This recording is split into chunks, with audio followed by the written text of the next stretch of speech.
Midwest region. And the first spot of the Frozen Four goes to North Dakota.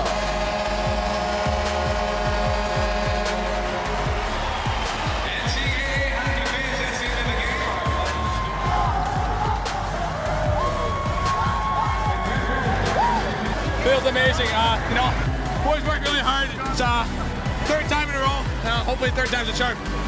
Pretty exciting. I remember losing back in the Frozen Four last year and said I want to be back there one more time and change our fate. So we're happy we're there and our work's just starting here. So we're excited, but we're going to be ready to go come Tampa. For the third consecutive season, the 8th time in the last 12 years, and the 22nd time overall, North Dakota is heading back to the Frozen Four, this time in Tampa, Florida. Welcome to North Dakota Hockey with Brad Berry alongside the head coach. I'm Greg Ankers. Coach, congratulations on a major accomplishment that you put forth at the beginning of the season, and looking back at this past weekend, it was an incredible accomplishment, and the way your guys played was absolutely UND hockey. Yeah, I thought we had a mindset going into the regional in Cincinnati, and coming off the weekend of the Frozen Face-Off, guys were hungry and focused, and it showed that weekend. Yeah, going back to the Frozen Face-Off, like so many people, were a little nervous coming off of that performance going into the weekend at the Midwest Regional. Yet, as hockey proves time and time again, it's so much more about the sum of the body of work than it is just how you performed the weekend prior, isn't it? Well, I think it was an excellent exercise in the fact that we know what we had to get to, or how we have to play going forward in order to have success, because every team's very good at this time of the year in the NCAA tournament. We have to play the way we did in Cincinnati.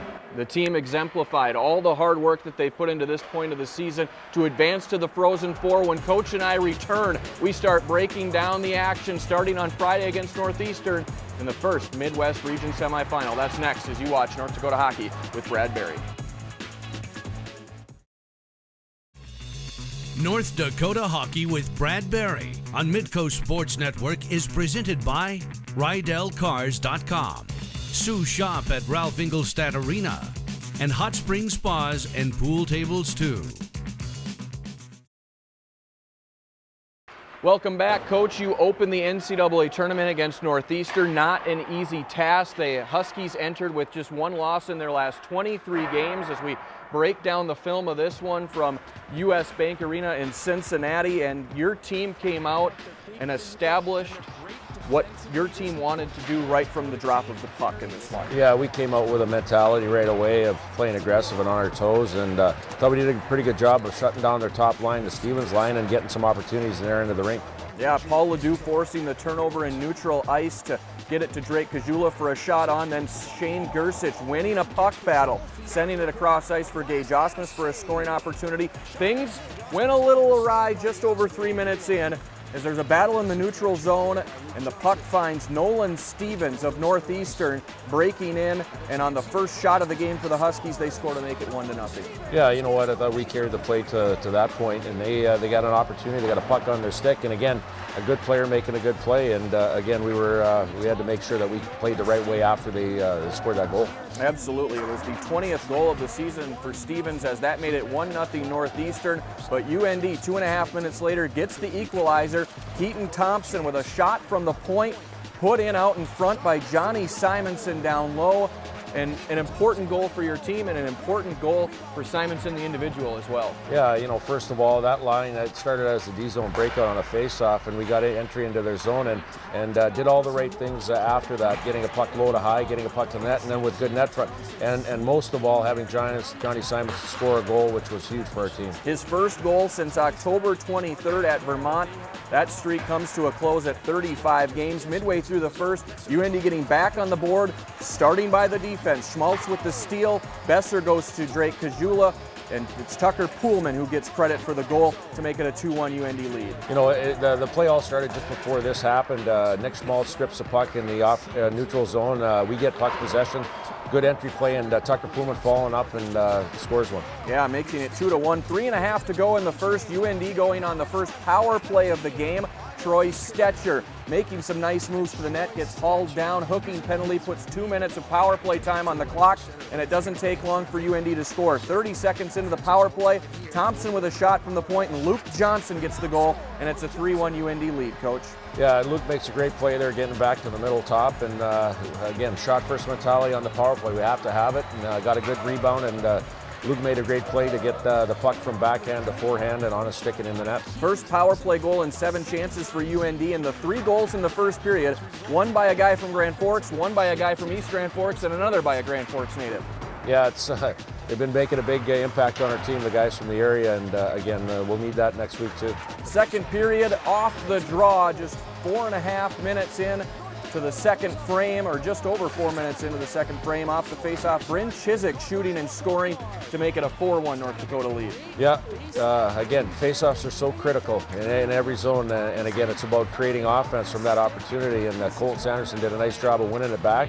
And then obviously Bryn Chiswick making a great shot to score the goal. Chiswick's 12th goal of the year, making it a 4-1 North Dakota advantage. Brock Besser, a little quiet in the first period, but very loud in the second. Curling with the puck here, quick shot and release on goal. Then Schmaltz feeding Besser for a scoring chance in the zone, and then Besser will cap it with his 26th goal of the year, just 26 seconds after Chiswick's. Again, another strip puck by Nick Schmaltz, separating the puck from their player, and again, Brock with such quick, strong hands makes that play time and time again.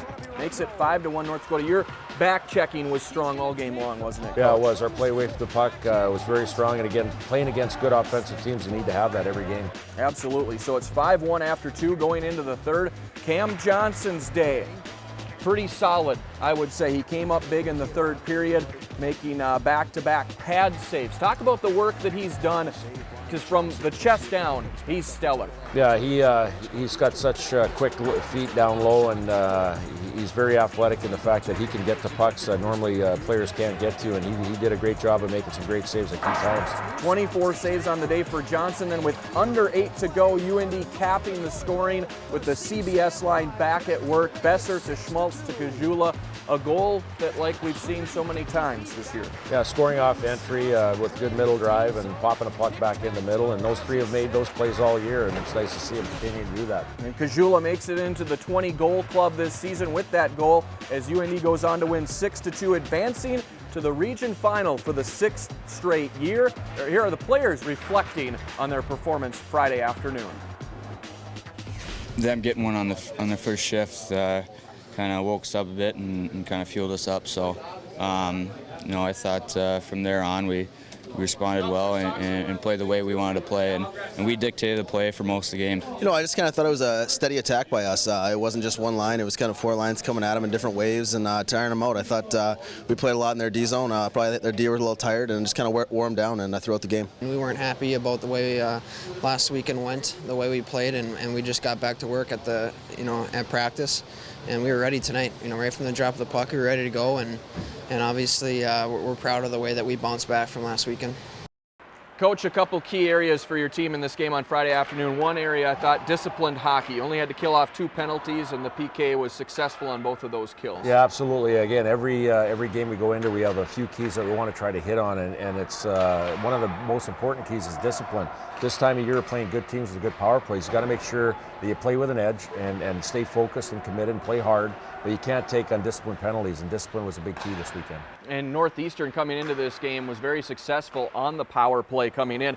Through 2 periods, your team completely dominated this game in a couple different facets. One, the shots on goal were 29-15, and you were winning face-off draws as well throughout the first 2 periods. Well, again, Greg, that's where it all starts in the face-off dot, possession of the puck, and again, that's one area that we want to keep getting better at, and start with the puck, because that's where all your offensive opportunities seem to start from. Next up, it's the Midwest Region Final against Michigan, who defeated Notre Dame Friday night in overtime.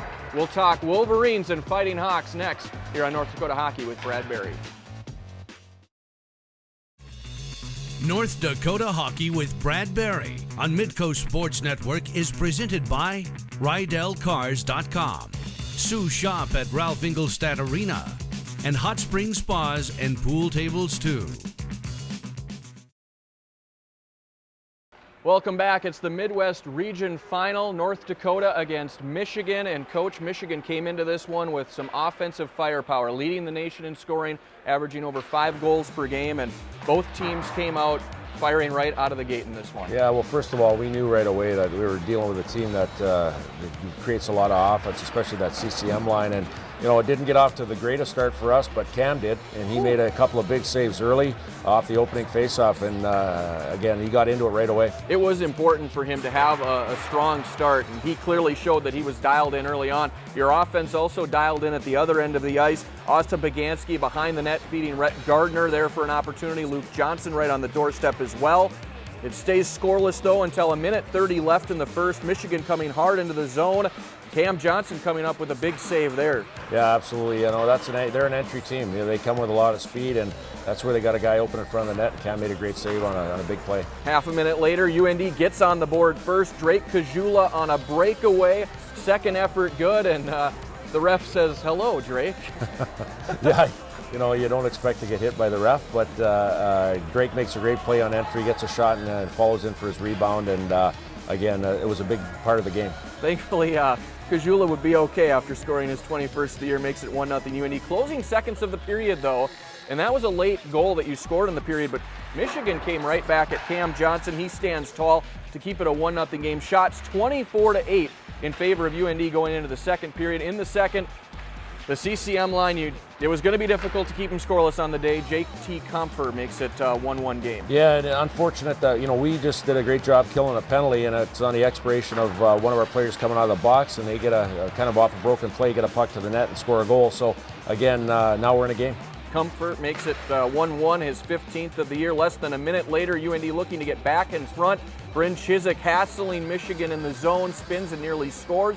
And the save here actually made by defenseman Nolan DeYoung to keep it a 1-1 game. Well, this is where at the point of the game where we thought, well, what does it take to score a goal? But our guys stayed with it and found a way. And again, closing moments of the period, UM trying to get it out of the zone. Luke Johnson jumps on it and shoots and scores to give UND a 2-1 advantage. You know, Luke made a great shot to score that goal, but it starts with our forecheck here. You see stick on puck, and you have Gardner and Paganski going in to separate the puck from them, and again, it helps to have that forecheck going. Johnson loves playoff hockey. He's got 5 goals in his last 5 postseason games. Moments after that, though, Michigan again trying to tie it up in the closing moments, but we see great work by Troy Stetcher, Rhett Gardner, and Cam Johnson. This all coming on the same sequence. Yeah, and it starts with your coverage in the D-zone, strong D-zone coverage in our house, and then and the things you have to do to win games. And you saw Rhett Gardner block a shot there. That was a key part of the game. Shots 36-18 going into the third, but still just a 2-1 hockey game in the third.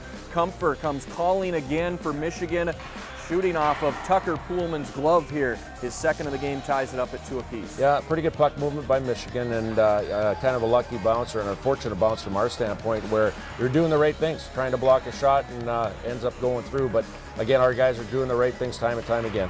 Well, despite dominating the play, it's a 2-all hockey game. Cam Johnson, though, Coach, a huge third period for you. Yeah, he did. He shut the door, and again, at this time of year, goaltending wins the games, and he's doing a job, and he's making timely saves. 8 saves in the third, 25 in the game for Johnson, keeping it a 2-all game. 8 minutes to go in the game, and North Dakota going to retake the lead. Paul Ledoux with a blast coming up here, and it's going to get tipped out in front by Rhett Gardner for the goal to make it a 3-2 North Dakota advantage.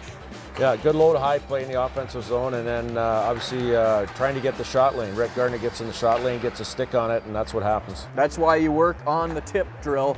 Gardner right out in front, his 10th of the season, putting UND back out in the lead as the puck hopping up and over the Michigan goaltender. Just a minute after that, UND goes back on the attack, and we're going to see a similar play, but with a player a little bit closer to the net working down low. Tucker Poolman with a shot from the point gets tipped out in front by Colton Sanderson, who keeps scoring goals. Yeah, again, net front right away, establishing net front, but as you saw what Tucker Poolman did, instead of just winding up for a big slap shot, just found a way to get away from their defender and just sift the puck to the net.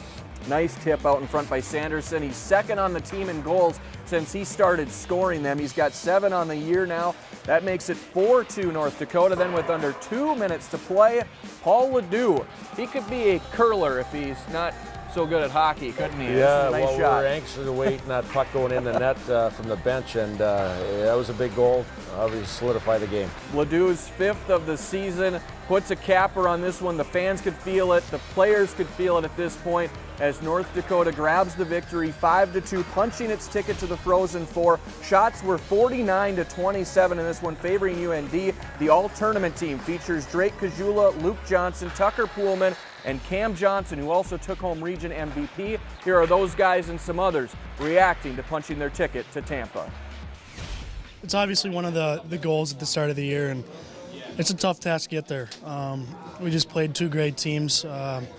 Games could have went either way, and we're fortunate to go our way, and hopefully the third time's a charm for us. It's so tough to end a team season in college hockey, and I thought even when they scored halfway through the second or the third, we kept pushing, and we built up momentum shifts and kept going at it, and that's we got rewarded for it. Our depth is just amazing. We have that lethal top line, but the depth throughout our team and our back end is just huge. Our D-core is strong. They've been strong for us all year. Cam's been great between the pipes, and I think it's just a full depth aspect of our team. We have everything that you need to win, and if we play our best game, then we're going to be tough to beat.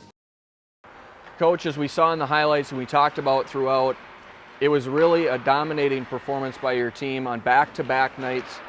I doubt you can find 120 minutes of better hockey that your team played this season. Well, we're hoping the next weekend has another 120 minutes just like that weekend. So, that's the bar we want to get to. And again, coming off the Frozen face-off and not getting to that level or that bar, that shows you what we have to do. And, we'll go over video. We'll have a great practice going forward this week, and that's what we want to get to. We mentioned it at the top that this has become a normal thing for this team to make it to the Frozen Four, 8th time in the last 12 years. Yet, it still needs to be recognized as a special moment. How is it for you as a first-year head coach of this program? Well, I think basically just, building of what we've done from the structure and the belief and that we've started in the year. The leadership is a big part of this group. This is a time of year leadership takes over in your locker room. I think our leaders have done a great job. And again, we've talked about that, the final 2 boxes we have to check off here. It's something that we want to get to. It's something that we want to do that we haven't done in a long time. And there's urgency and hunger in our locker room. Absolutely. North Dakota beginning its preparation work already for the Frozen Four in Tampa coming up here in starting on April 7th. Stay with us here on North Dakota Hockey with Brad Berry. We've got much more right after this.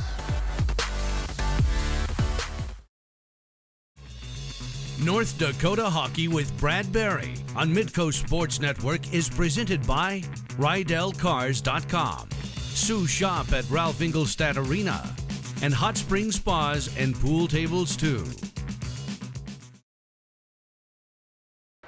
Welcome back. There was some unfortunate news while North Dakota was skating against Northeastern Friday afternoon as word began to spread that longtime college referee Oliver Butch Mousseau had passed away. Mousseau suffered critical head injuries while he was skating during warm-ups at the WCHA Final 5 in Grand Rapids back on March 18th. And Friday morning, he passed away from those injuries. And Coach, as this is such a tight family, this college hockey world, Mousseau was a longtime referee in the WCHA, part-time in the NCHC, and a tragic loss for the college hockey world. Yeah, first of all, from the North Dakota hockey team, we want to send out our deepest sympathy and condolences to the Butch Mousseau family. We were part of the WCHA back a few years ago, and he was a big part of it. Very respectful, communicative, and caring person. And again, we're very sorry to hear about his loss. Yeah, very unfortunate news indeed. Mousseau leaves behind a wife and 3 children. Butch was 48 years old. We're back with more right after this.